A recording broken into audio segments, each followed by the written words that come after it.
دیکھیں میں بالکل واضح ہوں اس حوالے سے کہ سیاست ہو رہی ہے اور کراچی شہر کو سیاست کی نظر کیا جا رہا ہے اور اس کی تعلیم کو بھی سیاست کے نظر کیا جا رہا ہے. جس طرح سے تماشا لگایا گیا ہے یہاں پر اس حکومت نے جن کی تعلیم کبھی بھی ترجیحات میں شامل نہیں رہی. تو کراچی میں اگلے ماہ سے انٹرمیڈیٹ کے امتحانات شروع ہونے والے ہیں، لیکن ابھی تک فرسٹ ایئر کے جو اسکروٹنی کے نتائج تھے وہ نہیں آئے ابھی تک. Board of intermediate education Karachi کے سال اول کے امتحانی نتائج کی چھان بین کرنے والی فیکٹ فائنڈنگ کمیٹی نے کام مکمل کر کے تقریباً ایک ماہ قبل اپنے رپورٹ پیش کر دی تھی. تاہم اب تک اس کی سفارشات پر عمل درآمد اور نتائج کو اپڈیٹ کرنے میں کوئی پیش رفت نہیں ہوئی. اب وزیر تعلیم سردار علی شاہ کے ترجمان نے تسلیم کیا کہ بعض مسائل کی وجہ سے تاخیر ہوئی. ان حالات میں اگلے ماہ شیڈول دوسرے سال کے امتحانات کے نتائج سے متعلق غیر یقینی صورتحال اس وقت پیدا ہوئی ہے اور طلباء، والدین اور اساتذہ کو اس الجھن میں ڈال رکھا ہے کہ اب اگلے سال کے جو امتحانات ہیں اس حوالے سے الجھن میں ہیں طلباء بھی اور والدین بھی اور اساتذہ بھی. چلیں تو وہ جو رپورٹ آئی تھی انٹرمیڈیٹ بورڈ کے جو متنازع نتائج تھے اس رپورٹ میں سفارشات کیا تھیں، اس پر ذرا بات کر لیتے ہیں. ہمارے نمائندے انور خان ہیں. انور خان بتائیے گا کمیٹی نے کیا سفارشات دی تھی اپنی رپورٹ میں؟ جی دیکھیں اس وقت 27 سے میٹرک کے امتحانات ہوں گے. 28 اپریل سے جو ہے وہ انٹر کے سالانہ امتحان کا سلسلہ شروع جائے گا. تاہم ابھی گزشتہ سال کے جو امتحانی نتائج تھے اس کے حوالے سے این ای ٹی کے vice chancellor professor Suresh Chaudhry کی سربراہی کے اندر کمیٹی تشکیل جس نے مختلف امور کی نشاندہی کی، جس کے اندر واضح طور پر بتایا گیا کہ کاپیوں کی جانچ پڑتال کے اندر طریقہ کار کو جو ہے فالو نہیں کیا گیا تھا. اس کے ساتھ ساتھ بعض ممتحن امتحانات کی جانب سے جو طریقہ کار جو پیٹنٹ چارج استعمال کیا گیا اس کو بھی تبدیل کرنے کی ضرورت تھی. اس کے ساتھ ساتھ متعلقہ افسران کی نشاندہی کی گئی کہ جس کے خلاف اعتدالاتی کارروائی یا محفوظاتی کارروائی کی سفارش بھی کی گئی. تاہم اب تک جو ذرائع سے جو اطلاعات موصول ہوئی ہیں اس کے بعد یہ فیصلہ سامنے آیا ہے محکمہ تعلیم کا کہ انٹر سال اول pre engineering, pre medical, computer science کے کسی بھی ایک بچے کے اندر طالب علموں کو 20% اور باقی 15% نمبر دے کے تمام کے تمام ایسے امیدواروں کو پاس کر دیا جائے کہ جنہوں نے اسکروٹنی فارم جمع کرائے تھے یا جو اس امتحانی عمل کے اندر متاثر ہوئے تھے. اس حوالے سے این ای ٹی کے وائس چانسلر کی سربراہی میں جو کمیٹی قائم کی گئی تھی اس کمیٹی نے اپنی سفارشات پیش کر دیے. آج سندھ اسمبلی کے اندر اس کا ایک اجلاس ہونا تھا جس کی صدارت وزیر تعلیم سردار شاہ کرنی تھی. تاہم کیونکہ اس وقت پاکستان پیپلز پارٹی کی جانب سے کینال کے خلاف احتجاجی دھرنا جاری ہے تو جو وزراء ہیں وہ تمام کے تمام اس دھرنے کے اندر موجود ہے. بہرحال اس بات کا قویم کہنا ہے کہ اب سے کچھ دیر بعد سندھ اسمبلی میں جو ہے وزیر تعلیم وزیر صدارت جو اجلاس ہوگا اس اجلاس کے اندر پروفیسر سریش چودھری سربراہی میں تشکیل دی جانے والی کمیٹی کی رپورٹ پیش کی جائے گی. تاہم اس کے باوجود اب صورتحال یہ ہوگی کہ اب تمام کے تمام نتائج دوبارہ ترتیب کیے جائیں گے، مارک شیٹ دوبارہ تیار ہوگی. تو اس طرح پورا جو امتحانی نتائج کا مرحلہ تھا گزشتہ سال کا اس کو دوبارہ کرنا پڑے گا. تو یہ صورتحال کرنا پڑے گا. ٹھیک ہے انور، بہت شکریہ اپڈیٹ کرنے کے لیے اور اسی حوالے سے بات کرنے کے لیے میں اسٹوڈیو میں جوائن کیا ہے پروفیسر منور عباس نے، president Supla as well. Thank you very much for joining us in the programme sir. اچھا، سوال آپ سے یہ ہے کہ کراچی میں اگلے ماہ سے انٹرمیڈیٹ کے امتحانات شروع ہوں گے، تو جو فرسٹ ایئر کے اسکروٹنی کے نتائج تھے وہ ابھی تک نہیں آئے، تو اس سے کیا مسائل پیدا ہو سکتے ہیں اور کیا مسائل پیدا ہو رہے ہیں؟ بسم اللہ الرحمن الرحیم. آپ کا بہت شکریہ.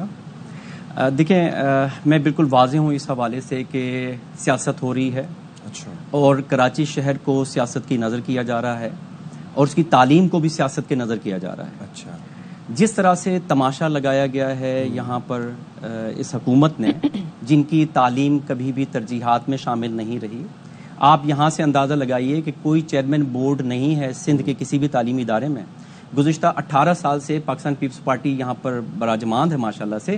کسی ایک بھی تعلیمی بورڈ میں کنٹرولر ایگزامینیشن نہیں ہے جس کا کام امتحانات لینا ہے. اب آ جاتے ہیں ہم آپ کے سوال کی طرف. یہ جو کچھ بھی ہوا جو نتائج کے حوالے سے جو ہم بات کریں اور جو اپنے رپورٹر نے بھی رپورٹ پیش کی، یہ فقیر بنا رہے ہیں آپ قوم کو. پھر ایک مرتبہ آپ کہہ رہے ہیں کہ جی 20% آپ یا 20 نمبر ان کو دے دیں. کیوں دیں نمبر آپ ان کو؟ ہم نے خود ان اسکروٹنی جو کی گئی، جو وزیر اعلیٰ صاحب نے جو اعلان فرمایا، سیاسی میں جو بار بار کہہ رہا ہوں، کہا کہ جی اسکروٹنی کی فیس نہیں ہوگی، فیس آپ نہیں لیں گے. ٹھیک ہے، فرسٹ ایئر کے امتحانات کی. اب اس کا نتیجہ کیا ہوا؟ پہلے جو بچے 6,500 بچے اسکروٹنی فارم جمع کروا رہے تھے، اب وہ تقریباً 27,500 بچوں نے فارم جمع کروایا. اور ان بچوں نے فارم جمع کروایا جنہوں نے ایک صفحہ لکھا ہے. کیونکہ میں خود استاد ہوں، میں اس کمیٹی میں بھی شامل تھا جو اسکروٹنی جنہوں نے کاپیز کو ری اسس کیا ہے. تقریباً ہم نے 250 کاپیاں جو سبجیکٹ وائز ہم نے کہا کہ جی جن بچوں کے A1 گریڈ آئے ہیں میٹرک میں آپ ان کی کاپیاں نکالیے.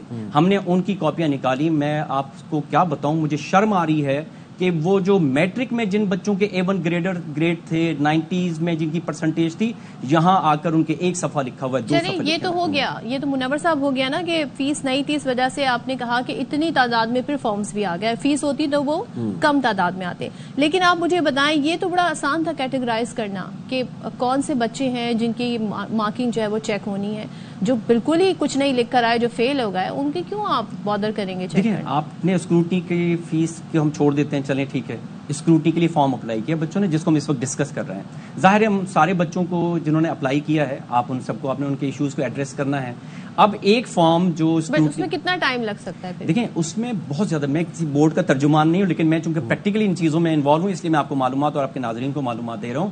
دیکھیں ایک بچے نے اگر 4 فارم بھی 4 سبجیکٹس میں اپلائی کیا تو اگر 27,500 کو آپ ملٹیپلائی کریں تو 1,10,000 کاپیز بنتی ہیں. اب ایک کاپی کو آپ بنڈل سے نکالیں گے, ان کے جو پیکٹ ہوتے ہیں اس میں سے نکالیں گے, پھر اس کی فائل بنتی ہے اور فائل ہونے کے بعد اساتذہ کے پاس جاتی ہے.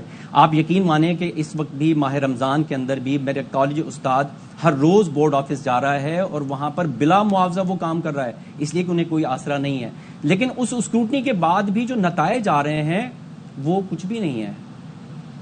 یعنی یوں سمجھیں کہ اگر میں نے جو 250 کاپیاں میں نے جو چیک کی ہیں اس میں سے 2 کاپیاں صرف ایسی نکلی جس میں سے 2 سوال اسس ہونے سے رہ گئے تھے. تو اس طرح سے لیکن وہ 2 سوال جو نہیں ایسس ہوئے اس سے بہت زیادہ ڈیفرنس بھی پڑ سکتا ہے. صرف 2 بچوں 2 کاپیوں کی بات کر رہا ہوں کہ 2 کاپیوں میں 2 سوالات ایسے تھے جو اسس ہونے سے رہ گئے. صاحب اب حل کیا ہے؟ پیرنٹس اور جو بچے ہیں وہ ایک غیر یقینی صورتحال میں مبتلا ہیں, انسرٹینٹی ہے, پتہ نہیں ہے, واضح نہیں ہے کہ اب کیا کرنا ہے. سیکنڈ ایئر کے جو امتحانات ہیں وہ بھی شروع ہونے والے ہیں, حل بتائیں. دیکھیں اس کا واضح سا حل ہے کہ جو اسکروٹنی ہو چکی ہے اس کے نتائج کو اعلان کریں. اور اس میں کیوں آپ گھبراتے ہیں, کس بات سے آپ گھبراتے ہیں؟ بہت سے بچے آئے بورڈ آفس میں جنہوں نے اپنی کاپیز دیکھیں, جو نتائج ہیں ان نتائج کو ڈکلیئر کیجئے اور ایکسیپٹ کیجئے کہ ہم اپنے بچے کو تعلیم دینے میں ناکام گئے ہیں. اس ناکامی کے بہت سارے ریزنز ہیں اور ان ریزنز کو ایڈریس جو ہے نا وہ سندھ گورنمنٹ کو کرنا پڑے گا.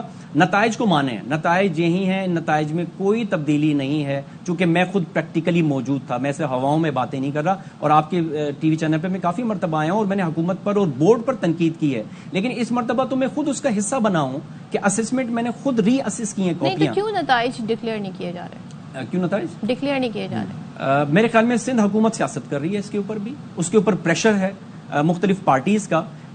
کس چیز کا پریشر لے رہے ہیں؟ اور میں باقی جماعتوں سے بھی گزارش کرتا ہوں جو ہماری کراچی کی جماعتیں ہیں وہ سیاست کو چھوڑیں, ایجوکیشن کو سیاست کی نظر نہ کریں.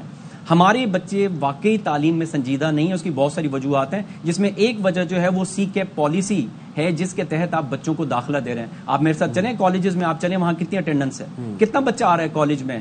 مجھے شرم آئے گی کہتے ہوئے کہ لیکن کیا کالج میں اس طرح ایجوکیشن دی جا رہی ہے؟ وہ بچہ جا کے ٹیوشن لے لے گا, وہ بچہ کوچنگ میں چلا جائے گا, لیکن اسے وہ ایجوکیشن کالج سے نہیں ملے گی, تو وہ کیوں آئے گا کالج؟ بچہ نہیں, اساتذہ موجود ہیں, بچہ نہیں آ رہا کالج. کیوں نہیں آ رہا؟ ایک بچے کا ایڈمیشن آپ نے کر دیا ڈی جے سائنس کالج میں.